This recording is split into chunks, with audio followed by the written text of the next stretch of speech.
तो हम लोग क्या करेंगे कि हार्ड वाला क्वेश्चन क्या आ जाएगा, मेटाबॉलिज्म वाला, क्योंकि उसमें एक भी अगर आपका वर्ड छूटता है वो पूरा गलत हो जाएगा, पूरा साइकिल गलत हो जाएगा, तो उसको आप छूइए ही मत, है ना।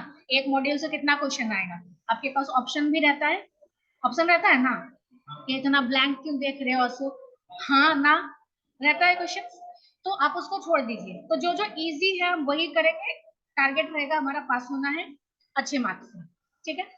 तो पहला क्वेश्चन में अभी तक में जो पैटर्न आ रहा है उसमें मेनली क्वेश्चंस क्या आता है आपका, पहला तो क्लासिफिकेशंस, तो क्लासिफिकेशंस किसका आएगा, कार्बोहाइड्रेट्स या प्रोटीन्स या लिपिड्स या विटामिन्स, विटामिन्स का आ गया तब तो बहुत इजी है, लेकिन जनरली आएगा प्रोटीन या कार्बोहाइड्रेट का, ये भी इजी है, ठीक है। उसके बाद नेक्स्ट हमारा जो क्वेश्चन, तो हम क्या करेंगे, ये चारों का क्लासिफिकेशन एटलीस्ट हम याद कर लेंगे, ठीक है। तो एक क्वेश्चन, हाँ हाँ विटामिन बी। उसके बाद हमारा क्या है, टेस्ट आता है, क्वालिटेटिव टेस्ट, तो टेस्ट आप लोग प्रैक्टिकल्स में परफॉर्म किए, कुछ कुछ टेस्ट कुछ कुछ वहां से याद होगा, तो टेस्ट भी आता है। तो कॉमनली यूज क्या क्या टेस्ट है, कार्बोहाइड्रेट्स के लिए, प्रोटीन्स के लिए और लिपिड्स के लिए, दो क्वेश्चंस हो गया इस टाइप का। उसके बाद most important chapter enzymes, enzymes का या तो फैक्टर अफेक्टिंग आएगा, या फिर उसका मैकेनिज्म आएगा कैसे काम करता है, या फिर आपका आएगा कि क्या क्या प्रॉपर्टीज है, अगर लॉन्ग में आता है तो प्रॉपर्टीज भी पूछ देगा या मैकेनिज्म भी पूछ देगा, और या तो फैक्टर अफेक्टिंग एंजाइम एक्टिविटी पूछ देगा, ये इंपॉर्टेंट है, आना ही आना है, ठीक है। तो ये सब कर लीजिए क्वेश्चंस। उसके बाद है water balance in adult healthy person, ये आने वाला हो सकता है, वाटर का बैलेंस, आपके बॉडी में वाटर बैलेंस कैसे होता है वो क्वेश्चंस है। उसके बाद मिनरल चैप्टर में आपका आएगा फिजियोलॉजिकल फंक्शंस और डेफिशिएंसी डिसऑर्डर्स, जैसे मान लीजिए आपको दे देगा कैल्शियम फास्फोरस, मेनली ज्यादा सबसे आयरन, ये तीन को ज्यादा फेमस रहता है, तो जनरली ये तीन का दे देगा आपको, फास्फोरस, कैल्शियम, आयरन या विटामिन ए सी के, इस टाइप का इसका फिजियोलॉजिकल फंक्शन क्या है, यूजेस क्या है, ठीक है, आपके बॉडी में क्या क्या काम कर रहा है, और इसका डेफिशिएंसी डिसऑर्डर्स क्या है, तो ये सब आपको लिखने के लिए दे देगा, ठीक है। तो ये आप कंप्लीट कीजिए, तो अगर इतना कंप्लीट करते हैं तो आई थिंक पास हो सकते हैं। उसके बाद एक question abnormal erythrocytes and their significance, या फिर आ सकता है कि आपका क्या था, एक और क्वेश्चन था ना इसमें, यूरिन फॉर्मेशंस में ही क्या क्या डिफॉल्ट्स रहता है, तो वो क्वेश्चन आ सकता है, ठीक है। तो आज हम लोग यही डिस्कस करेंगे, जो क्वेश्चंस आने का बहुत ज्यादा चांसेस है वही डिस्कस करेंगे, ठीक है। एक क्लास में कितना ही कर सकते हैं, तो पहला हम लोग करेंगे क्लासिफिकेशन ऑफ कार्बोहाइड्रेट्स, तो कितना क्लासिफिकेशन है कार्बोहाइड्रेट का, तीन, क्या क्या, पॉलीसैकेराइड्स, ठीक है। तो मोनोसैकेराइड्स, मोनो मतलब सिंगल, उसको अगर हाइड्रोलाइसिस करेंगे तो फर्दर और ज्यादा नहीं टूटेगा, ये बहुत इजी है। ऑलिगो में क्या हो रहता है, 2 से 10, ठीक है, अगर उसको जैसे हाइड्रोलाइसिस में देंगे तो 2 से 10 तक मोनोसैकेराइड्स में टूट सकता है, और पॉलीसैकेराइड्स 10 से ज्यादा 100 अप टू, है ना, मतलब मैक्रोमोलिक्यूल्स है ये, तो ये आपका क्लासिफिकेशन है, इजी क्लासिफिकेशन है। उसके बाद प्रोटीन का क्लासिफिकेशन आता है, तो प्रोटीन कितने तरह का रहता है, तीन, हाँ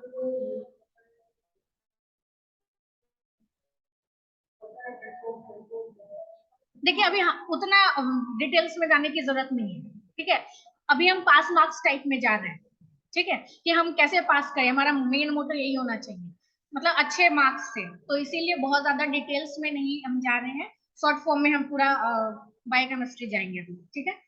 उसके बाद मेन आपका क्या मैटर करता है कि आपका क्वेश्चन कितने मार्क्स का है, वो अब देखेंगे क्वेश्चन कितने मार्क्स का है, जरूरी नहीं कि क्लासिफिकेशन ऑफ जो अभी कार्बोहाइड्रेट्स बताए सिर्फ उतना ही आए, हो सकता है उसके साथ कुछ और आ जाए, जैसे कि क्वेश्चन आपका आया हुआ है पहले किसी में कि what are carbohydrates, describe its classification and chemistry, chemistry भी साथ में दे दिया, ऐसे ही और भी क्वेश्चंस आए हुए हैं, सेम क्वेश्चंस दूसरे साल में भी, हाँ। उसके बाद देखिए ये क्वेश्चंस आपका 2018 में आया हुआ है, फिर 20 में आया हुआ है question, what are carbohydrates, classify them and important properties लिखना है, तो उसके साथ कुछ ना कुछ एड ऑन करेगा, ठीक है, लेकिन हम 50% भी तो उसको अटेम्प्ट कर लें। तो मान लीजिए अगर आपको प्रॉपर्टीज लिखने दे रहा है तो प्रॉपर्टीज में क्या आएगा, फिजिकल एंड केमिकल प्रॉपर्टीज।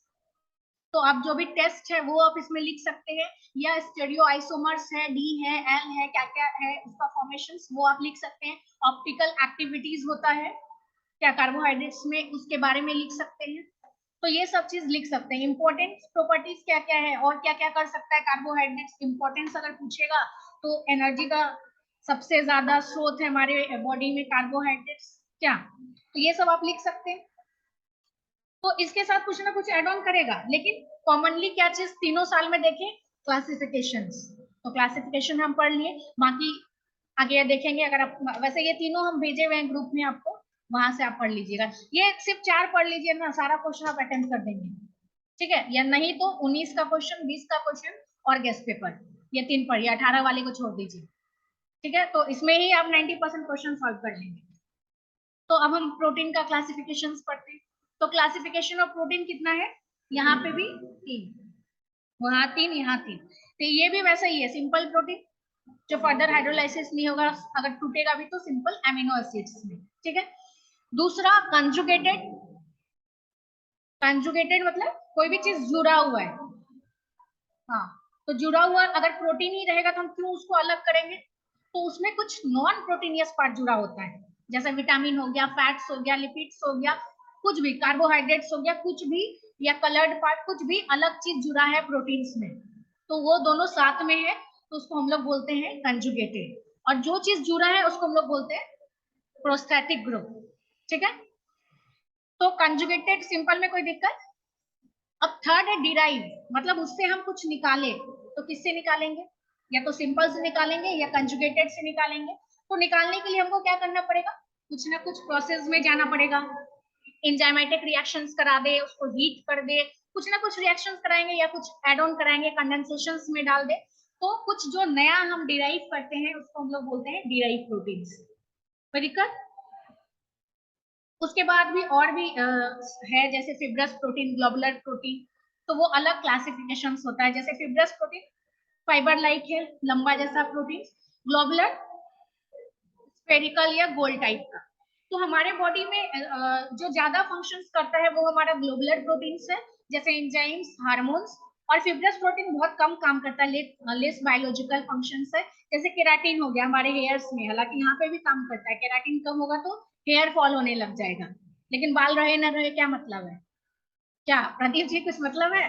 नहीं, लड़कियों के लिए है। बाल नहीं रहेगा तो अजीब सी दिखेगी ना। चलिए आगे पढ़ते हैं। फिर नेक्स्ट है हमारा लिपिड्स। तो लिपिड्स का क्लासिफिकेशन सिमिलर है प्रोटीन जैसा, सेम टू सेम प्रोटीन जैसा, ठीक है। तो प्रोटीन और लिपिड्स का एक जैसा हमारा है। तो जैसे सिंपल प्रोटीन, इसको भी फर्दर हाइड्रोलाइसिस करेंगे तो, हाँ वही दोनों का जो जिसका जो उसका जिस मॉलिक्यूल से बना है उसमें टूटेगा, सिंपली, है ना। जैसे मोनोसेचराइड्स, मोनोसेचराइड्स है तो वो कार्बोहाइड्रेट्स का है, तो मोनोसेचराइड्स में टूटा। प्रोटीन है तो वो एमिनो एसिड्स में टूटा। यहाँ पे क्या चीज में टूटेगा, फैटी एसिड और ग्लिसरॉल में, क्योंकि उसी का लिपिड्स बना होता है, दोनों जुड़ के ही लिपिड्स बनता है, तो फैटी एसिड और ग्लिसरॉल में टूटा। उसके बाद फिर आया कंपाउंड या कंजुगेटेड, तो यहाँ पे भी लिपिड के साथ कुछ और चीज जुड़ा है, प्रोटीन जुड़ा है, कार्बोहाइड्रेट जुड़ा है, कुछ भी जुड़ सकता है। उसके बाद वैसे ही आया डिराइव, तो यहाँ पे भी हम लोग क्या किए, सिंपल या कंपाउंड या कंजुगेटेड लिपिड्स को डिराइव किए, डिफरेंट एप्लीकेशन से, एंजाइमेटिक एप्लीकेशन किए होंगे, हीट दिए होंगे, बीच से कट किए होंगे, कुछ भी किए होंगे, कोई दिक्कत। तो ये 3 क्लासिफिकेशन हमारा इजी से कंप्लीट हो गया। विटामिन का आप लोग जानते हैं, फैट सॉल्युबल और वाटर सॉल्युबल, ये तो और बहुत ज्यादा इजी है क्या, कंप्लीट है यहाँ तक। उसके बाद टेस्ट आता है कि टेस्ट प्रोटीन्स का या कार्बोहाइड्रेट्स का क्या क्या टेस्ट है, तो कुछ टेस्ट आपको याद करने पड़ेंगे। जैसे प्रोटीन का test, biuret test, sulphur test, ninhydrin test, तो ये सब टेस्ट आपको याद करना पड़ेगा। अगर मान लीजिए इसका कुछ प्रोसीजर है, जैसे बायोरेट टेस्ट है, तो उसमें क्या होता है कि कॉपर सल्फेट सॉल्यूशन अल्कली के प्रेजेंट में प्रोटीन के साथ रिएक्ट करता है और एक कंपाउंड बनाता है जिसको हम लोग बोलते हैं बायोरेट, और उसका कलर क्या होता है, वॉयलेट कलर। तो वॉयलेट कलर आया, इसका मतलब है कि वो सैंपल हमारा प्रोटीन का है, ठीक है। अगर वो कंपाउंड हम एक कंपाउंड प्रोटीन रखते, एक कार्बोहाइड्रेट रखते, तो क्या है, कार्बोहाइड्रेट में हमारा पेप्टाइड बॉन्ड नहीं है, तो उसको डिटेक्ट नहीं करता, बायोरेट फॉर्म नहीं होता, वॉयलेट कॉम्प्लेक्स नहीं फॉर्म करता। तो ये सारा क्या है कि आइडेंटिफिकेशन टेस्ट है कि कैसे हम प्रोटीन को पहचानेंगे, कैसे हम कार्बोहाइड्रेट्स को पहचानेंगे। तो ये सब आपको याद करना पड़ेगा, ठीक है। अगर मान लीजिए पूरा याद नहीं होता आपको, बहुत लंबा लंबा भी है बायोरेट, चलिए याद हो जाएगा, नाम नहीं पता है कि उसमें क्या बनता है कि बायोरेट फॉर्म होता है। बायोरेट का कलर क्या है हमारा, वॉयलेट। लेकिन फिर आपको याद करना पड़ेगा किस केमिकल से बना है, किस केमिकल के साथ रिएक्ट कर रहा है। वैसे बहुत सारे टेस्ट है, जेंडोप्रोटिक है, निनहाइड्रिन है, सभी का अलग अलग केमिकल्स है। तो आप अगर पूरा याद नहीं हो रहा है तो नाम याद कर लीजिए, नाम याद कर लीजिए कि प्रोटीन्स का कौन कौन सा टेस्ट से जाता है, कार्बोहाइड्रेट किस किस टेस्ट से जाता है, लिपिड किस किस टेस्ट से जाता है, पास होने के लिए। कुछ ना कुछ नहीं लिखने से कुछ लिखना बेटर है, तो कुछ कुछ लिख देंगे, क्योंकि डायरेक्टली क्वेश्चन सिर्फ क्वालिटेटिव टेस्ट नहीं आएगा, हो सकता है इसके साथ आपका क्लासिफिकेशन आ जाए और इसके साथ फिर ये आ जाए, क्यों ना कुछ साथ में आएगा। तो टेस्ट हम याद कर लेते हैं, सभी का नाम याद कर लेते हैं। अगर आप याद कर पा रहे हैं उसका कलर तो वो बेटर है, क्योंकि कार्बोहाइड्रेट्स में जनरली कौन सा कलर दे रहा था, ब्रिक रेड, ब्राउन, ऑरेंज, इस टाइप का कलर दे रहा था। इसमें थोड़ा अलग अलग कलर है, अलग अलग सबका कलर है प्रोटीन्स में, तो थोड़ा याद करना पड़ेगा आपको कलर।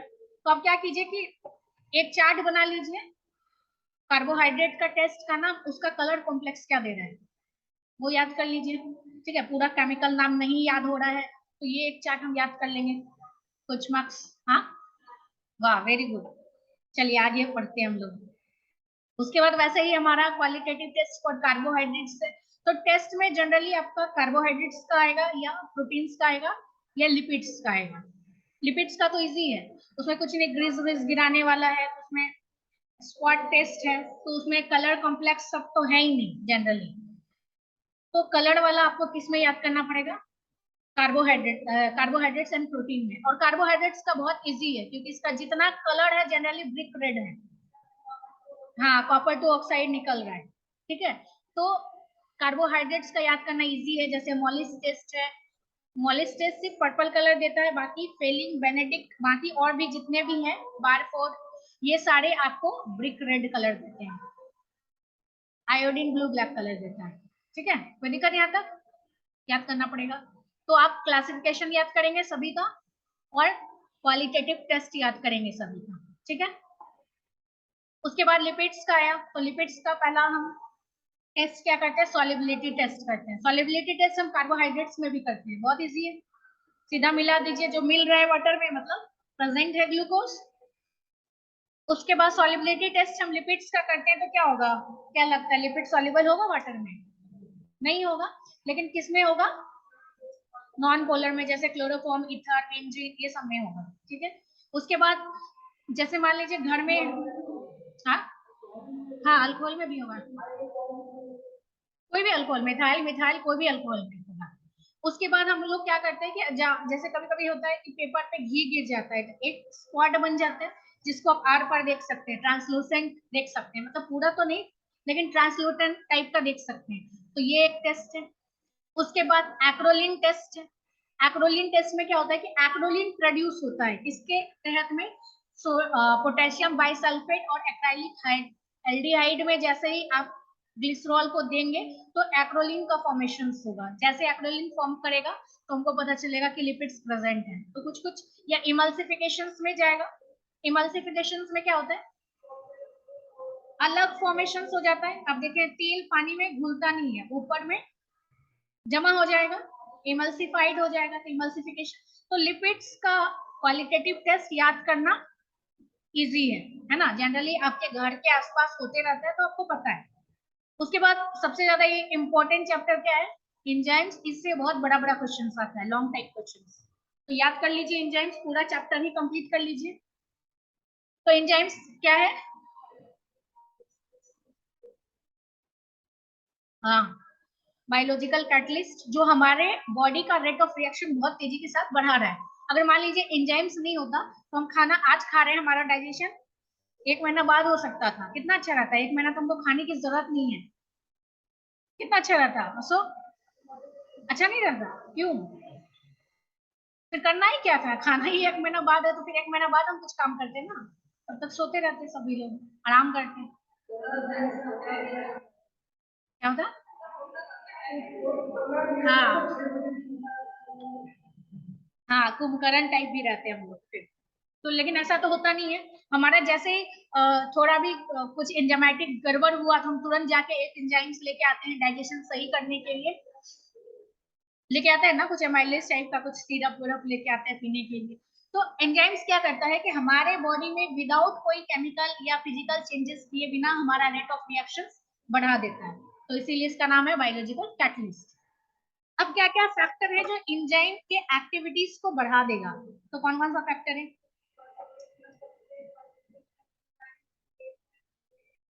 हाँ ठीक है।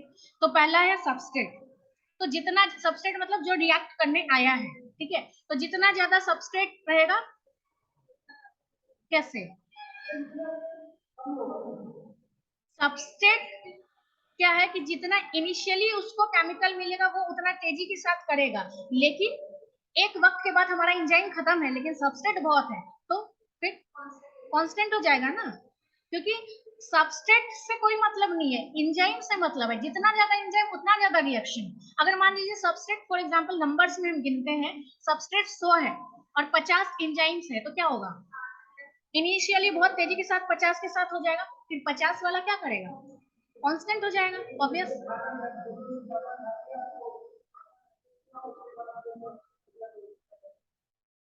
चलिए ठीक है, आगे पढ़ते हैं एंजाइम्स का कॉन्सेंट्रेशन।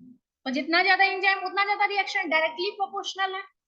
एंजाइम बहुत है तो बहुत तेजी के साथ रिएक्शन हो गया, नहीं है तो डिक्लाइन हो गया, तो डायरेक्टली प्रोपोर्शनल है। उसके बाद नेक्स्ट है हमारा टेम्परेचर और पीएच, ये दोनों एक जैसा रिएक्ट करेगा। क्या होता है कि हर एक का, पहले तो एक ये चीज जानते हैं कि एंजाइम्स हमेशा माइल्ड कंडीशन में काम करता है, लेकिन हर एक एंजाइम्स का उसका अपना कंडीशन होता है ना।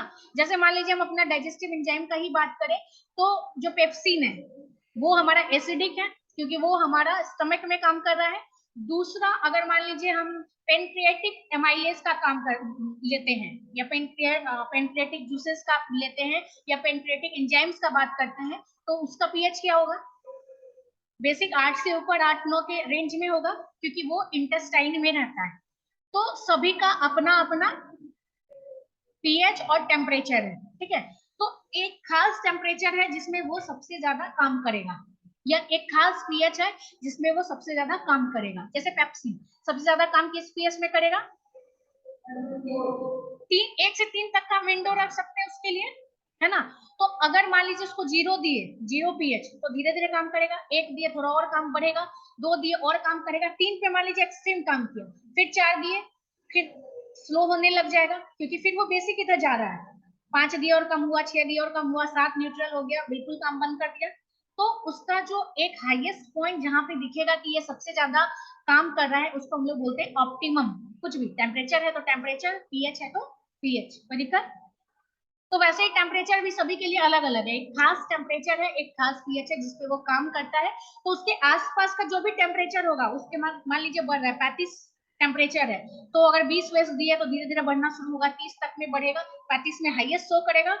उसके बाद फिर 36 दिए, फिर धीरे धीरे डिक्लाइन होगा, क्योंकि प्रोटीन का एक स्ट्रक्चर क्या होता है? क्वाटरनरी। क्वाटरनरी स्ट्रक्चर क्या होता है कि हाइयर डी है उसके ऑप्टिमम से, तो वो टूटने लग जाता है।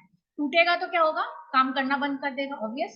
तो वैसे ही है कि एंजाइम क्या होता है कि हमारा डीनेचर्ड हो जाता है हाइयर टेम्परेचर पे, ऑप्टिमम से जैसे ही ज्यादा बढ़ाते जाएंगे तो डीनेचर हो जाएगा, अपना काम करना बंद कर देगा, कोई दिक्कत? पीएच और टेम्परेचर दोनों का एक जैसा ही काम है, दोनों का ग्राफ भी एक जैसा ही है, ठीक है। उसके बाद नेक्स्ट है हमारा इनहिबिटर्स। इनहिबिटर्स का काम ही है क्या? इनहिबिट करना, मतलब उसको काम नहीं करने देना। तो अगर काम ही नहीं करने देगा तो वो काम क्या करेगा? नहीं करेगा ना, क्योंकि इनहिबिटर्स क्या करता है, एंजाइम्स के ऊपर लग जाता है जाके, तो वो क्या करेगा कि सबस्ट्रेट को पहचान ही नहीं पाएगा, तो वो काम ही नहीं करता अपना। बॉडी में जो काम है वो काम ही नहीं कर रहा है। तो इनहिबिटर्स ऐसे काम करते हैं। इनहिबिटर्स क्या करता है? नेगेटिवली इफेक्ट करता है एंजाइमेटिक रिएक्शंस, ठीक है। एंजाइम्स के बारे में पढ़े होंगे, दो तरह का इनहिबिटर्स होता है, कॉम्पिटिटिव और नॉन कॉम्पिटिटिव, पढ़े हैं अशोक? तो कॉम्पिटिटिव मेनली क्या करता है कि मान लीजिए कि एक बार दिखाते हैं, तो मान लीजिए कि ये है हमारा एंजाइम, ठीक है, यहाँ पे सबसे आगे रखना है एक नॉर्मल रिएक्शन में, फिर यहाँ पे एंजाइम लगा और एक टेम्परेरी कॉम्प्लेक्स बना, उसके बाद ये यहाँ गया और ये अलग गया, तो प्रोडक्ट में जो जिसमें बर्तन का बना, ठीक है, ये नॉर्मल रिएक्शन है एंजाइम। अगर इनहिबिटर्स है तो इनहिबिटर्स क्या करेगा, पहला अगर कॉम्पिटिटिव करेगा तो ये सबस्ट्रेट है और ये इनहिबिटर है, ये क्या करेगा, इसका एफिनिटी 6 से ज्यादा होगा, ये जाके इनमें यहाँ पे लग जाएगा, कंपटीशन किया इसके साथ और ये क्या किया इसकी जगह पे लग गया, कोई रिएक्शन नहीं होगा, सबसे तो आया कि प्रोडक्ट क्या बनेगा, है ना। अब दूसरा क्या करता है, नॉन कॉम्पिटिटिव, ये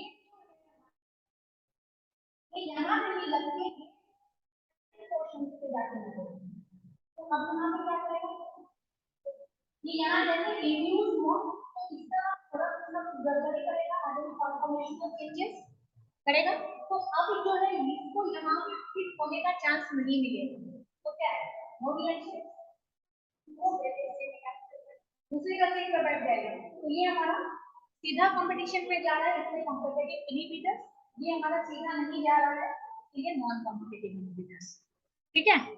अगर क्वेश्चंस आ जाता है तो ये भी आप लिख सकते हैं।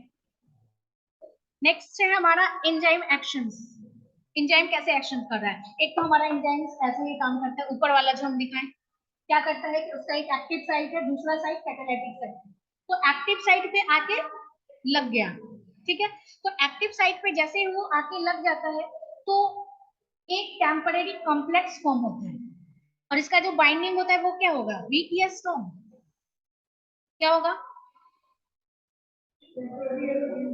वीक होगा, क्योंकि अगर स्ट्रॉन्ग होगा तो फिर वो कॉम्प्लेक्स बना ही रह जाएगा, टूटेगा ही नहीं, तो बहुत ही वीक कॉम्प्लेक्स के साथ फॉर्म करता है बॉन्ड के साथ, उसके बाद फिर वो दो अलग अलग प्रोडक्ट या जिसमें भी बनना है वो इनिशियली बन जाता है, ये इसका मेन काम है। तो इसके तहत दो टाइप का थ्योरी आया है, पहला थ्योरी क्या आया है, लॉक एंड की मॉडल, दूसरा induce fit model. Lock and की मॉडल में क्या है कि नाम से पता चल रहा है ताला चाबी टाइप का, तो अब यहाँ पे क्या है कि ताला है क्या, एंजाइम्स, और सबस्ट्रेट हमारा क्या है, चाबी, तो जब तक सही चाबी नहीं मिलेगा लॉक नहीं खुलेगा, तो मान लीजिए कि यही वाला चीज हम यहाँ पे फिर से देखते हैं,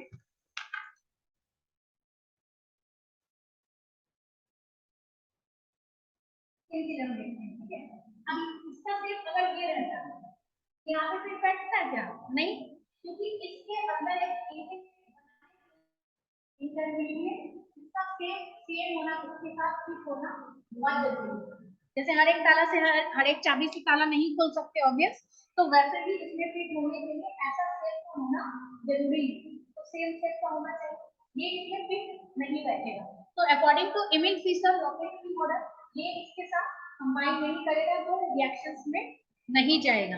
लेकिन फिर हमारे पास एक दूसरा मॉडल आया इंड्यूस फिट मॉडल, उसने क्या कहा कि वो अगर थोड़ा बहुत इस टाइप का दिख रहा है तो वो क्या करेगा, थोड़ा बहुत इंड्यूस कर देगा, फिटनेस उसमें इंड्यूस कर देगा। आप कैसे फिटनेस इंड्यूस करेगा, मान लीजिए ये अब गोल, अगर ये गोल नहीं होता थोड़ा बहुत नहीं करेगा, ठीक है, मान लीजिए कि ऐसे ही स्टेप का फिर थोड़ा बच जाता, मान लीजिए ये पूरा एंडिस एंडिस केयर नहीं करना, तो फिर भी बैठ कर पूरा, अगर हम लॉक इन मॉडल में जाएंगे तो यहाँ पे रिएक्ट करने वाला नहीं है ना, तो ये क्या करेगा कि थोड़ा बहुत इंड्यूस कर देगा, उस अपना फिटनेस है वो थोड़ा बहुत अकॉर्डिंगली कर देगा, तो अब ये कैसे ये ऐसे आया, तो ये इसका भी शेप थोड़ा वैसे बन गया, फिर रिएक्शन में चला गया, ठीक है, तो थोड़ा बहुत इंड्यूस कर दिया फिटनेस, इसी को बोले हैं इंड्यूस फिट मॉडल, और ये कौन दिया था, डेनियल फर्सलैंड ने। उसके बाद है वाटर बैलेंस कैसे होता है, तो जितना आप खाते हैं उतना वाटर आपका आउटपुट होता है। तो यहाँ पे एक चार्ट दिया है, वो याद करना पड़ेगा। ठीक है, जैसे कि ओरल ड्रिंक, सॉलिड फूड या ऑक्सीडेशन आपका फूड में होता है, तो जनरली कितना पानी अंदर गया, उतना ही पानी आपका डिफरेंट वे में बाहर आएगा, चाहे वो यूरिनेशन से हो, स्वेटिंग से हो, एक्सपिरेशन से हो, डिफेकेशन से हो। ठीक है, तो वो याद करना पड़ेगा कितना कितना ml हम इनटेक किए, कितना बाहर गया। तो एक चार्ट दिया गया है, आप वहां पे देखेंगे, तो ये आपको याद करना पड़ेगा।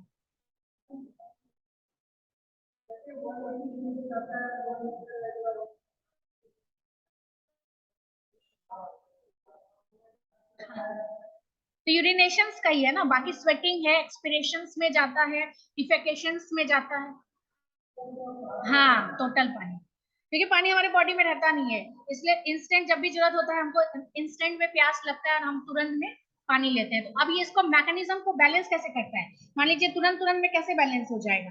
तो इसके लिए बैलेंस करने के लिए हमारे पास दो थ्योरी है, थर्स्ट मैकेनिज्म। तो पहला थर्स्ट मैकेनिज्म में क्या होता है कि जैसे ही पानी का कमी हुआ, पहला सबसे इजीली क्या होता है, हमको प्यास लगता है। प्यास कैसे लगेगा? हाँ, क्योंकि हमारे जीभ पे बहुत ज्यादा सेंसरी ऑर्गन्स तो ये सेंसरी नर्व्स है, वो इंस्टेंट हमारे ब्रेन को बताया कि पानी पीना है, और हम इंस्टेंट पानी पी लेते हैं, नॉर्मल हो जाता है। दूसरा, मान लीजिए अगर हमको पानी नहीं मिला, हमको प्यास लगा, पानी नहीं मिला, तब हमारा बॉडी क्या करेगा? एडीएच मैकेनिज्म में हमारा जाता है। तो जैसे ही पानी कम होता है तो क्या करता है, ब्लड से पानी खींच लेता है। तो जैसे ही ब्लड से पानी खींच लिया, तो हमारा क्या होगा कि ऑस्मोटिक प्रेशर डिक्रीज हो जाएगा, ऑब्वियस। तो ऑस्मो रिसेप्टर कहाँ प्रेजेंट होगा? किडनी में, क्योंकि प्यूरिफाई कौन कर रहा है ब्लड को? किडनी कर रहा है। तो किडनी क्या करता है कि हमको, हाइपोथैलेमस को, हमारे ब्रेन को ये मैसेज देता है कि देखो पानी का कमी हो गया, ब्लड बहुत ज्यादा गाढ़ा हो गया है। तो उस वक्त क्या होता है कि हमारे बॉडी से एडीएच रिलीज होना शुरू होता है, एंटी डायूरेटिक हार्मोन्स। और वो क्या करता है कि वाटर जो यूरिन में निकल गया है, यूरिनरी फिल्ट्रेट को फिर से रीअब्सॉर्ब कर लेता है, तुरंत में पानी खींच लेता है यूरिन से। यूरिन से इंस्टेंट में पानी खींच के फिर वो हमारे ब्लड तक चला जाता है, और हमारे बॉडी में फिर से वो नॉर्मल हो जाता है। जैसे ही नॉर्मल होगा, एक नेगेटिव फीडबैक जाता है और एडीएच को बंद कर देता है। ठीक है, तो ये मैकेनिज्म हमारे बॉडी में चलता है, पहला थर्स्ट, दूसरा एडीएम मैकेनिज्म। उसके बाद नेक्स्ट है मिनरल का क्लासिफिकेशन। तो मिनरल्स दो तरह का रहते हैं, मैक्रो और माइक्रो। मिनरल्स ही हमको बहुत कम चाहिए, उसमें भी जो बहुत कम चाहिए वो माइक्रो, जो थोड़ा ज्यादा चाहिए वो मैक्रो। मतलब जो 100 mg पर डे से थोड़ा ज्यादा चाहिए वो मैक्रो, जो 100 mg पर डे से कम चाहिए माइक्रो। ठीक है, उसके बाद फिजियोलॉजिकल फंक्शंस है, जैसे कैल्शियम का, फास्फोरस का, आयरन का। तो कैल्शियम का क्या है, सभी लोग जानते हैं। फास्फोरस और कैल्शियम का लगभग एक जैसा है, कि बोन्स का मेंटेनेंस करता है, टीथ का मेंटेनेंस करता है, और कैल्शियम ब्लड क्लॉटिंग में काम करता है, विटामिन बी 12 के एब्जॉर्प्शन में काम करता है, मसल कॉन्ट्रैक्शन में काम करता है। बीमारी क्या होगा? कैल्शियम, फास्फोरस और विटामिन डी लगभग सेम है, काम भी लगभग सेम है, और डिफिशियंसी डिजीज भी लगभग सेम है, क्योंकि तीनों एक दूसरे का पूरक है, तीनों का रहना बहुत जरूरी है एक दूसरे के लिए। ठीक है, विटामिन डी नहीं होगा, तुम्हारे बॉडी में एब्जॉर्प्शन नहीं होगा कैल्शियम एंड फास्फोरस का।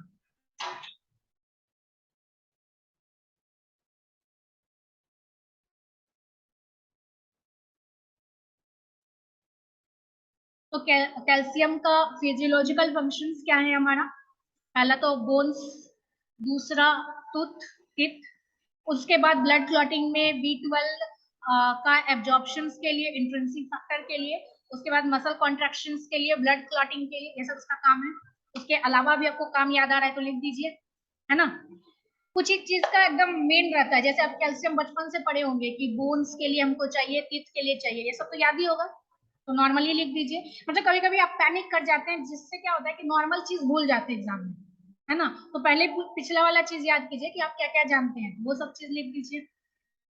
जैसे मान लीजिए सोर्सेज लिखने आ जाएगा, तो मिल्क, कैल्शियम का क्या सोर्सेज है? डेयरी प्रोडक्ट, बचपन से जानते हैं कि मिल्क में सबसे ज्यादा कैल्शियम है। उसके बाद कहाँ है? तो कुछ कुछ चीजें आप बचपन में पढ़े होंगे, एक चार्ट, न्यूट्रिशन का चार्ट, तो थोड़ा बहुत वो याद कर लीजिए, क्योंकि मे भी सोर्सेज भी लिखने आ सकता है। दूसरा एक और बात क्या है कि कुछ जो बहुत इंपॉर्टेंट है वो याद कर लीजिए, जैसे मिल्क में कैल्शियम पाया ही जाएगा। बाकी कुछ और चीज लिख सकते हैं, जनरली सभी टीचर्स को उतना कितना याद करके बैठेगा। हाँ, डेयरी प्रोडक्ट लिखने से अच्छा है कि पूरा डेयरी प्रोडक्ट का 5 गो नाम लिख दीजिए, उसी से भर गया आपका कॉपी। क्योंकि कॉपी भरना भी इम्पोर्टेंट है आपके लिए एग्जाम में, क्योंकि मार्क्स ज्यादा है तो फिर कॉपी तो भरना पड़ेगा। सिर्फ डेयरी प्रोडक्ट लिख दिया अगर वो 2 मार्क्स का है तो नहीं देगा। अगर उसी में आप पूरा लिख देंगे डेयरी प्रोडक्ट का एक एक चीज का नाम, तो वो ज्यादा थोड़ा बड़ा बड़ा दिखेगा तो मार्क्स देने में ज्यादा इजी होगा।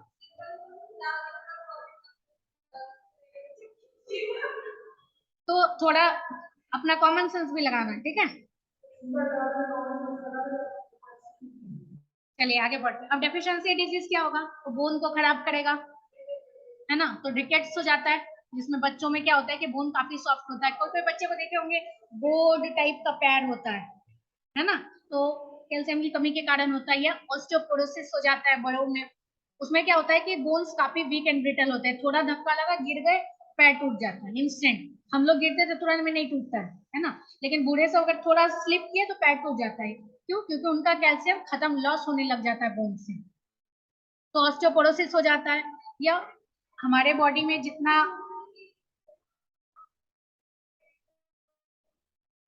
करता है विटामिन डी, धूप में बिठाइए उनको, विटामिन डी चाहिए ना एब्जॉर्ब करने के लिए। तो ठीक है, धूप में बिठाइए, विटामिन डी मिलेगा। लेकिन हमारा क्या होता है कि जैसे जैसे उम्र बढ़ती जाता है तो हमारा सर्टेन टाइप बहुत कम काम करना शुरू कर देता है। जितना फंक्शनल अभी हमारा बॉडी है वो एक उम्र के बाद नहीं रहता। तो अब एब्जॉर्ब भी वो इजिली नहीं कर पाता। अगर इजिली कर भी रहा है तो उसको मैन्युफैक्चर नहीं कर पाता। इसीलिए क्या होता है कि बहुत सारे बीमारी होने लग जा रहा है। मान लियो दिन भर पिलाते रहो दूध, जो बूढ़े लोग हैं, या धूप में भी बिठाते रहो, फिर भी कुछ ना कुछ। लेकिन हाँ, थोड़ा बहुत तो हेल्प मिलता है, ऐसा नहीं है कि बहुत ज्यादा बेटर।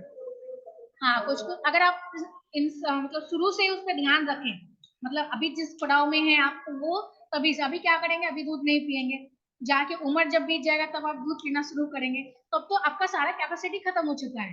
जो भी एंजाइमेटिक है वो तो वैसे ही खत्म हो चुका है। तो फिर क्या ही होगा, है ना। अभी दिन भर आप सनस्क्रीन लगा के धूप से प्रोटेक्ट कर रहे हैं, उस वक्त धूप में बैठेंगे तो कितना बॉडी आपका एब्जॉर्ब करेगा? नहीं करेगा ना, क्योंकि आप अपने बॉडी को ही क्या बोलते हैं, करप्ट कर लिए हैं। तो फिर वो उस में जाएगा ही नहीं। इसीलिए क्या होता है कि हमारा बॉडी उस उम्र में फिर नहीं काम करने लग जाता है। उसके बाद फॉस्फोरस है, फॉस्फोरस का भी वही काम है। हमारे बॉडी में एक चीज आप बहुत बार पढ़े होंगे, मेटाबॉलिज्म चैप्टर, फॉस्फोलिपिड्स।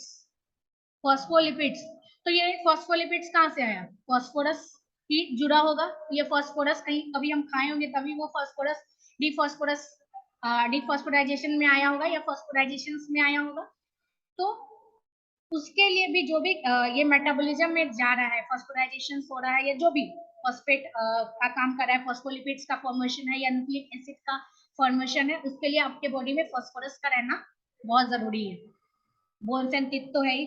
उसके बाद और भी जो भी कोई एंजाइम्स के रूप में काम कर रहे हैं, एटीपी, पी फॉस्फेट है उसमें, तो पी कहाँ से आ रहा है? फॉस्फोरस वाले कंटेंट से आ रहा है। एएमपी, एडीपी, एनएडीपी, ये जितने भी कोई एंजाइम्स है सभी में जिसमें भी फॉस्फेट लगा है, उसके लिए आपको फॉस्फेट का खाना बहुत जरूरी है। उसके बाद ब्लड बफर्स के रूप में भी काम करता है। क्योंकि हम क्या करते हैं कि दिन भर कुछ हम कभी सोच के खाते हैं क्या? नहीं, कभी एसिडिक फूड खा लेते हैं, कभी बेसिक फूड खाते रहते हैं, लेकिन फिर भी हमारा ब्लड या जितने भी चीज है सभी का क्या होता है कि बफर के रूप में काम करता है। ऐसा नहीं कि हमारा ब्लड इंस्टेंट में साइट्रिक हम खा लिया तो नेगेटिव वो क्या बोलते हैं 3 4 में चला गया, पीएच नहीं जाता है ना। एक कांस्टेंट पीएच है, उसको मैनेज करता है। तो यही सब जो भी क्या बोलते हैं मिनरल्स है वो मैनेज करता है। तो फॉस्फेट वहां पे बफर्स का काम करता है, ठीक है। वो रेसिस्ट पीएच में चेंजेस नहीं होने देता, कोई दिक्कत। तो अब यहाँ पे भी क्या होगा, इसमें भी ऑस्टियोमलेशिया हो जाता है, रिकेट्स हो जाता है, सेम बीमारी है। उसके बाद नेक्स्ट है हमारा आयरन। तो आयरन हम शुरू से पढ़ते हैं, हीमोग्लोबिन आयरन। तो हीमोग्लोबिन के फॉर्मेशन के लिए चाहिए, डीएनए सिंथेसिस के लिए चाहिए, मायोग्लोबिन के फॉर्मेशन के लिए चाहिए, गैसेस के ट्रांसपोर्ट के लिए चाहिए। तो ये सब यूजेस है, इसके फिजियोलॉजिकल फंक्शन है। तो आयरन का डेफिशिएंसी होगा तो बचपन से हम पढ़ रहे हैं certain type of anaemia. Anaemia बहुत तरह का होता है, सभी तरह का एनीमिया हो जाएगा। उसके बाद विटामिन ए हमारे आईज के लिए सबसे पहले चाहिए, स्किन के लिए चाहिए, हमारे सही से नर्व कंडक्शन हो उसके लिए चाहिए, हेल्दी हेयर नेल्स स्किन ये सब के लिए चाहिए, और आई से जितने भी रिलेटेड डिजीज हैं डिसऑर्डर्स है वो सारे विटामिन ए। बचपन से पढ़ रहे हैं आप, नाइन ब्लाइंडनेस, स्टमक, उसके बाद ड्राई स्किन, ये सब इसका डेफिशिएंसी डिसऑर्डर्स है। विटामिन सी हमारे इम्यूनिटी के लिए चाहिए ऑब्वियस। उसके बाद कैल्शियम आयरन एब्जॉर्प्शन के लिए चाहिए, वुंड हीलिंग के लिए चाहिए। तो विटामिन सी का जो डिजीज है वो क्या है, बचपन से आप पढ़ रहे हैं, स्कर्वी, स्कर्वी, या हमारे माउथ के लिए चाहिए, वो हमारे लिप्स और अंदर जो भी माउथ कंटेंट है उसके हेल्दी के लिए चाहिए। तो हमारा क्या हो जाता है, कभी कभी आप देख लेंगे विटामिन सी का कमी से कभी कभी लिप्स से ब्लीडिंग होने लग जाता है, या यहाँ पे स्कार होने लग जाता है। अच्छा, छाले तो विटामिन बी के कमी के कारण, छाले अलग हो गया उसमें भी, लेकिन विटामिन क्या बोलते हैं, पूरा ही विटामिन कॉम्प्लेक्स ही हम पीते हैं, लेकिन जनरली बी के कारण होता है वो। तो हमारा क्या होता है कि जनरली हमारा जो कैपिलरीज है लिप्स पे वो सब ब्लास्ट कर जाता है, तो वो सही से आप देखेंगे कि ब्लीडिंग होने लग जाता है लिप्स में बहुतों का, तो विटामिन सी की कमी से होता है। सी जैसे खाएंगे तो वो ठीक हो जाएगा। डेफिशिएंसी डिजीज का यही एक अच्छा चीज है कि आप जैसे ही इसको खाते हैं आपका बीमारी ठीक हो जाता है। उसके बाद नेक्स्ट है हमारा विटामिन के। तो विटामिन के क्यों चाहिए, ब्लड क्लॉटिंग के लिए चाहिए। तो अगर विटामिन के का कमी होगा तो आपके बॉडी में क्या होगा कि बहना शुरू हो जाएगा, क्लॉट नहीं करेगा, कटा छटा तो ब्लीडिंग एक्सेसिव होने लग जाएगा। उसके बाद नेक्स्ट हमारा जो है वो है एबनॉर्मल इरिथ्रोसाइट्स और इसका सिग्निफिकेंस। इरिथ्रोसाइट्स क्या होता है, आरबीसी। अब उसमें एबनॉर्मलिटीज क्या होगा, हाँ, उसका जो भी नॉर्मली हम उसका जानते हैं कि शेप, शेप क्या होता है, बाइकॉनकेव। उसके बाद या उसमें हीमोग्लोबिन कंटेंट रहता है, तो ये सब में कुछ ना कुछ गड़बड़ी होगा तभी तो उसमें एबनॉर्मलिटीज है। तो पहला क्या हो सकता है कि उसका बनने का जो प्रक्रिया है इरिथ्रोपायोसिस, उसमें कुछ गड़बड़ी हो गया हो, तो वो क्या बोलते हैं, हेल्दी आरबीसी जनरेट नहीं कर पा रहा हो। दूसरा, उसमें हीमोग्लोबिन कंटेंट कमी हो सकता है। तीसरा क्या हो सकता है कि जैसे वो बोन मैरो से निकलेगा तो वहां पे कुछ गड़बड़ी, वहां ठीक ठाक बने, यहाँ पे कुछ गड़बड़ी हो जाए, टूट जाए, आधा आधा में बट जाए, कुछ भी इस टाइप से हो सकता है। या फिर बॉडी में एनीमिया हो गया हमारे बॉडी में, मान लीजिए, तो हमारा बॉडी क्या करता है, कोई भी चीज होता है उसको कंपनसेट करता है इंस्टेंट में, तो उसको कंपनसेट करने में क्या करेगा, तेजी के साथ आरबीसी जनरेट करेगा। तो उस तेजी के साथ जनरेट करने में हो सकता है आरबीसी में कुछ खराबी रह जाए, ऑब्वियस हो सकता है। तो यही सब चीज में यह है जो हमारा एबनॉर्मेलिटीज बनाता है। तो पहला क्या है, एनिसोसाइटोसिस। इसमें क्या होता है कि आरबीसी के साइज में गड़बड़ी हो जाता है, उसका जो साइज एक दिया हुआ है उससे या तो बड़ा बन जाएगा या छोटा बन जाएगा, नॉर्मल में नहीं होता है। और ये किस केस में होता है, जनरली आयरन डेफिशिएंसी, एनीमिया सबके केस में। वैसे ही होता है पायोकिलोसाइटोसिस। इसमें क्या होता है, एबनॉर्मली शेप रह जाता है, गोल बन जाएगा, बाइकनकेव है तो वो गोल गोल बन जाएगा। तो इस टाइप का जो एबनॉर्मलिटीज है वो सब हो जाएगा। उसके बाद क्या है कि हमारा आरबीसी रेड होना चाहिए, हीमोग्लोबिन की वजह से रेड होना चाहिए। तो अब रेड नहीं होके थोड़ा पीलापन हो गया, या रेडनेस पूरा एक जैसा नहीं दिख रहा है, कहीं वेरिएशंस दिख रहा है, तो वो सब अलग अलग हो गया। या हीमोग्लोबिन ही बहुत ज्यादा हो गया, तो वो भी, अगर कोई भी चीज एक्स्ट्रा भी हो रहा है तो वो हमारे लिए खराब है। तो ये सब इसका सिग्निफिकेंस है। तो हम लोग यहाँ तक पढ़ते हैं, नेक्स्ट देखते हैं क्या होगा। तो ये हमारा जो क्या बोलते हैं क्वेश्चंस था, गेस क्वेश्चन ये कंप्लीट हो गया है, ठीक है। अभी अभी भी हमारे पास 3 क्वेश्चंस बचे हुए हैं, वो है सॉल्व पेपर 20 का और 19 का और 18 का। अभी हम गेस पेपर ही कंप्लीट किए हैं, ठीक है। तो अभी हम थोड़ा देर में करते हैं, 5 मिनट का ब्रेक देके, ठीक है।